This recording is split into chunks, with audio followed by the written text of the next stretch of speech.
મિત્રો, અમેરિકા અને ઇઝરાયલ અત્યારે આંતરરાષ્ટ્રીય મંચ પર મિડલ ઇસ્ટના નામે કઈ હદ સુધી રાજકારણ રમી રહ્યા છે તે હવે દુનિયા સામે આવી ગયું છે. અમેરિકી રાષ્ટ્રપતિ ડોનાલ્ડ ટ્રમ્પ અને ઇઝરાયલના વડાપ્રધાન બેન્જામિન નેતન્યાહુ બધી જ હકીકત જાણવા હોવા છતાં વૈશ્વિક સ્તરે એક મોટો ડ્રામા કરી રહ્યા છે. મિત્રો, વિડીયોને અંત સુધી જરૂર જોજો, કારણ કે અત્યાર સુધીના સૌથી મોટા સમાચાર સામે આવી રહ્યા છે અને સમાચાર એવા પણ મળી રહ્યા છે કે હવે અમેરિકા અને ઇઝરાયલ વચ્ચે જંગ છેડાશે, જેના કારણે ખુદ અમેરિકાની શાખ દાવ પર લાગી ગઈ છે. આટલા દિવસોની મોટી મોટી વાતો પછી પણ આજે ફરી એકવાર ઈરાન સાથેનો શાંતિ કરાર તૂટી ગયો છે. પરંતુ આ વખતના કરાર ભંગની પાછળ એક મોટું સસ્પેન્સ છુપાયેલું છે. આ પહેલી એવી તક હતી જ્યારે અમેરિકા અને ઈરાન કરારની બિલકુલ નજીક હતા. અગાઉ જ્યારે પણ અમેરિકા કરારનો દાવો કરતું હતું ત્યારે અમેરિકા સાફ ના પાડી દેતું હતું, પરંતુ આ વખતે ખુદ ઈરાને સ્વીકાર્યું છે કે પડદા પાછળ શરતો નક્કી થઈ રહી છે. ઈરાનનો વાંધો માત્ર એટલો જ હતો કે અમેરિકા જે ઉતાવળ કરી રહ્યું છે તેટલી ઝડપથી તારીખ ઈરાન આપી શકે તેમ નથી, અને સહી કરતા પહેલા તેમને લેખિત ગેરંટી જોઈએ. આનાથી સ્પષ્ટ થાય છે કે બંને દેશોની ડીલ ખૂબ જ નજીક હતા, પરંતુ છેલ્લી ઘડીએ અડચણ ઊભી કરવામાં આવી. આ આખી રમત પાછળ ડોનાલ્ડ ટ્રમ્પની શનિવાર રવિવાર સોમવારવાળી ખાસ રાજકીય પેટર્ન કામ કરી રહી છે. ટ્રમ્પના મોટાભાગના આંતરરાષ્ટ્રીય ગતકડા વીકેન્ડ પર જ સામે આવે છે. શનિવારે રાત્રે ટ્રમ્પ કાં તો યુદ્ધની ભયાનક ધમકી આપશે અથવા તો ઐતિહાસિક શાંતિ કરાર થવાનો દાવો કરશે. શનિ રવિ આખી દુનિયા આ અફવાઓ પાછળ દોડે છે અને સોમવાર આવતા જ આખી સ્થિતિ પલટી જાય છે. સોમવારે ખબર પડે છે કે જમીન પર કોઈ જ પ્રગતિ થઈ નથી અથવા કોઈ નિર્ણય લેવાયો નથી. વૈશ્વિક બજારના નિષ્ણાતો દાવો કરે છે કે ડોનાલ્ડ ટ્રમ્પ આ પ્રકારના નાટકો માત્ર વૈશ્વિક શેર બજાર એટલે કે સ્ટોક માર્કેટની મેનિપ્યુલેટ કરવા માટે કરે છે. જે દિવસે વિશ્વભરમાં માર્કેટ બંધ થવાના હોય છે તેના બરાબર એક દિવસ પહેલા જ ટ્રમ્પ મોટી જાહેરાત કરીને સનસનાટી મચાવે છે. રોકાણકારો વીકેન્ડ પર સોમવારે પોતાની પોઝિશન સેટ કરે છે અને સોમવારે બજાર ખુલતા જ ટ્રમ્પ વાક્ય બદલી નાખે છે. આ આંતરરાષ્ટ્રીય રમતને કારણે સામાન્ય રોકાણકારો બરબાદ થઈ રહ્યા છે અને મોટાભાગના બિઝનેસ હાઉસ અબજો રૂપિયા કમાઈ લે છે. હવે આ પરિસ્થિતિ એટલી હદે બગડી ગઈ છે કે ઇઝરાયલની આંધળી જીતના કારણે ખુદ અમેરિકા પણ મિડલ ઇસ્ટમાં બરાબરનું ફસાઈ ગયું છે. સાઉદી અરેબિયા, યુએ અને બહેરીન જેવા દેશોના શાસકો ભલે અમેરિકાના વફાદાર હોવાનો દેખાવો કરતા હોય, પરંતુ ત્યાંની સ્થાનિક જનતા અમેરિકા અને ઇઝરાયલની કટ્ટર વિરોધી બની ચૂકી છે. આ દેશોના નેતાઓ અમેરિકાના દબાણમાં છે, પરંતુ આખી આરબ દુનિયામાં અમેરિકા વિરુદ્ધ ભારે આક્રોશ ફાટી નીકળ્યો છે. ટ્રમ્પ આ કરારને જેટલો લંબાવશે, અમેરિકાનું નુકસાન એટલું જ વધવાનું છે. મિત્રો, હજુ સુધી તમે અમારી ચેનલને સબસ્ક્રાઇબ નથી કરી તો તુરંત કરી લેજો, કારણ કે આ ચેનલ પર આંતરરાષ્ટ્રીય યુદ્ધની અપડેટ, જીઓપોલિટિકલ અને રાજનીતિ સાથે જોડાયેલી નિષ્પક્ષ અને સાચી માહિતી પ્રોવાઈડ કરવામાં આવે છે. સાથે જ બેલ આઇકન પર ક્લિક કરવાનું ભૂલશો નહીં, જેથી નવા એપિસોડની નોટિફિકેશન તમને મળતી રહે. અને વિડીયોને અંત સુધી જરૂર જોજો. મિત્રો, બેન્જામિન નેતન્યાહુ અત્યારે માત્ર પોતાની રાજકીય ખુરશી અને સત્તા બચાવવા માટે આખા ઇઝરાયલને યુદ્ધના ભયાનક જોખમમાં ધકેલી રહ્યા છે.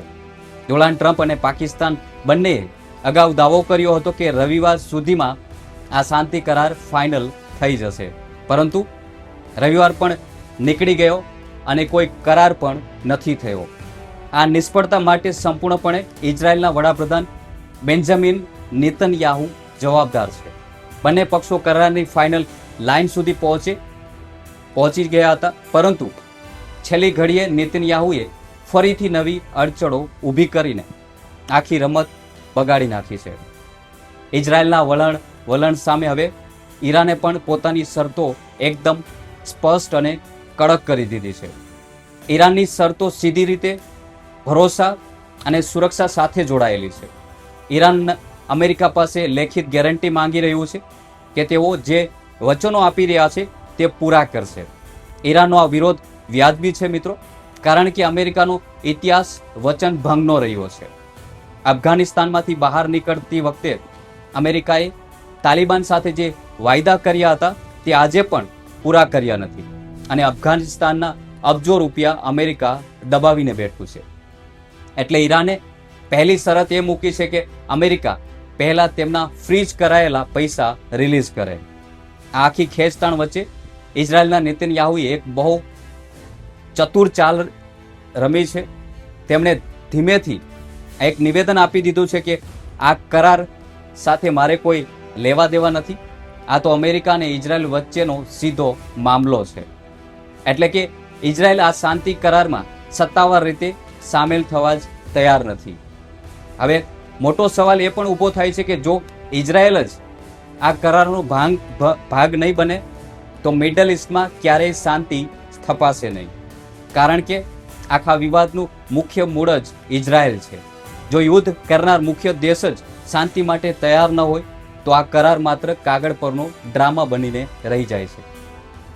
આ દરમિયાન અમેરિકાના કટ્ટર દક્ષિણપંથી અને ઇઝરાયલના પરંપરાગત સમર્થક મનાતા પ્રખ્યાત પત્રકાર કટર કારઝની એક સોશિયલ મીડિયા પર પોસ્ટ સનસનાટી મચાવી રહી છે અને ખૂબ જ વાયરલ થઈ રહી છે. તેના પર નજર કરવી પણ ખૂબ જ જરૂરી છે મિત્રો. ટકર કારઝ લાંબા સમય સુધી પ્રાઇમ ટાઈમ ટીવી પર ખૂબ જ પ્રભાવશાળી શો ચલાવતા હતા. તેમણે પોતાની લેટેસ્ટ પોસ્ટમાં જે વાતો લખી છે તે ઇઝરાયલ અને ડોનાલ્ડ ટ્રમ્પ બંને માટે અત્યંત ખતરનાક અને આંખ ઉઘાડનારી છે. કારઝે સ્પષ્ટ શબ્દોમાં ચેતવણી આપી છે કે ઇઝરાયલ લેબનાન સાથે પંગો લઈને ખૂબ જ ખરાબ રીતે ડૂબવાનું છે.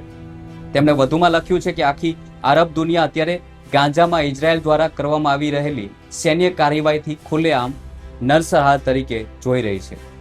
ભવિષ્યના ઇતિહાસમાં અમેરિકાને આ ઘાતકી નરસંહારનું આંધળું સમર્થન કરવા માટે સીધું જ જવાબદાર માનવામાં આવશે. ઇઝરાયલના કટ્ટર સમર્થક રહી અમેરિકાના પત્રકાર જ્યારે ગાઝાની સ્થિતિને સત્તાવાર રીતે નરસંહાર તરીકે વ્યાખ્યાયિત કરે ત્યારે સમજી લેવું જોઈએ કે વૈશ્વિક સ્તરે અમેરિકા અને ઇઝરાયલ સામે કેટલો મોટો આક્રોશ ઊભો થઈ ચૂક્યો છે.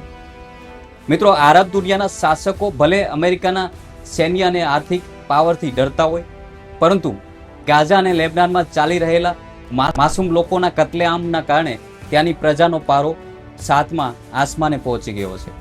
બહેરીને ભલે પોતાના દેશમાં અમેરિકાને મિલિટરી બેઝ બનાવવા માટે જમીન આપી હોય બહેરીને, પરંતુ બહેરીની આમ જનતા અમેરિકાની કટ્ટર વિરોધી છે.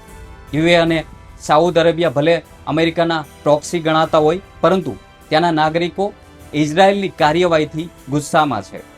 કતારની જનતા પણ આ જ વલણ ધરાવે છે. આ સ્થિતિનો સીધો ફાયદો ઈરાનને મળ્યો છે અને તેણે આખા વિસ્તારમાં મોટો રાજકીય જીત મેળવી લીધી છે. અમેરિકા શાંતિ વાર્તા નામે માત્ર સમય બગાડી રહ્યું છે મિત્રો, અને ડોનાલ્ડ ટ્રમ્પ આ મુદ્દાને જેટલો લાંબો ખેંચશે અમેરિકા વૈશ્વિક સ્તરે એટલું જ નબળું પડતું જશે. ભવિષ્યમાં અમેરિકાની ભૂમિકા પર ગંભીર સવાલો ઉઠશે, કારણ કે તેમણે ઇઝરાયલના હુમલાઓ પર ક્યારેય લગામ નથી લગાવી. ઇઝરાયલ જે કંઈ પણ કરી રહ્યું છે તે અમેરિકાની મરજી અને હથિયારો વિના શક્ય જ નથી. હમણાં જ જ્યારે રવિવારે કરાર થવાની જાહેરાત થવાની હતી, બરાબર તે જ દિવસે ઇઝરાયલે લેબનાનની રાજધાની બેરૂતમાં ભયાનક એર સ્ટ્રાઇક કરી દીધી. ઇઝરાયલે કોઈ પણ વિસ્તાર પર હુમલો કરે ત્યારે તેની પાસે 2-3 તૈયાર બહાના હોય છે. તેઓ કાં તો એમ કહે છે કે ત્યાં હમાસના લડવૈયા છુપાયેલા હતા અને એટલે જ અમે હોસ્પિટલ કે સ્કૂલ પર બોમ્બ ફેંક્યો, અથવા તો દાવો કરશે કે ત્યાં હિઝબુલ્લાના કમાન્ડરોની ગુપ્ત બેઠક ચાલી રહી હતી. આ બહાના હેઠળ આડેધડ હુમલા કરીને છેલ્લી ઘડીએ આખી શાંતિ પ્રક્રિયાને પાટા પરથી ઉતારી દેવામાં આવે છે.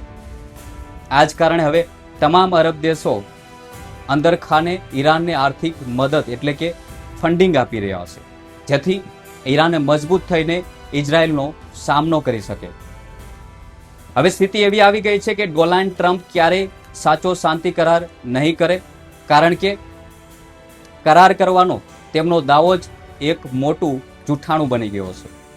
અત્યારે બંને પક્ષો પોતપોતાનો અલગ એજન્ડા અને ડ્રાફ્ટ લઈને ફરી રહ્યા છે. એક તરફ અમેરિકા પોતાના કાગળ પર ઈરાન પર આકરી શરતો લાદીને કહી રહ્યું છે કે કરાર થઈ ગયો છે, તો બીજી તરફ ઈરાન પોતાની શરતો પર અડંગ છે. બંનેના પ્રસ્તાવો એકબીજાથી તદ્દન ઉલટા છે. ટ્રમ્પ જે શરતો દુનિયાને બતાવી રહ્યા છે તે શરતો ઈરાન પોતાના જીવના જોખમે પણ ક્યારેય સ્વીકારી શકે તેમ સ્થિતિમાં નથી. અત્યારના એપિસોડમાં આટલું જ. અને માહિતી સારી લાગી હોય તો કમેન્ટમાં તમારા મંતવ્ય જરૂર જણાવજો અને વિડીયોને લાઇક શેર કરવાનું ભૂલશો નહીં. મળીશું આવા જ ઇન્ટરેસ્ટિંગ એપિસોડ સાથે. જય હિન્દ.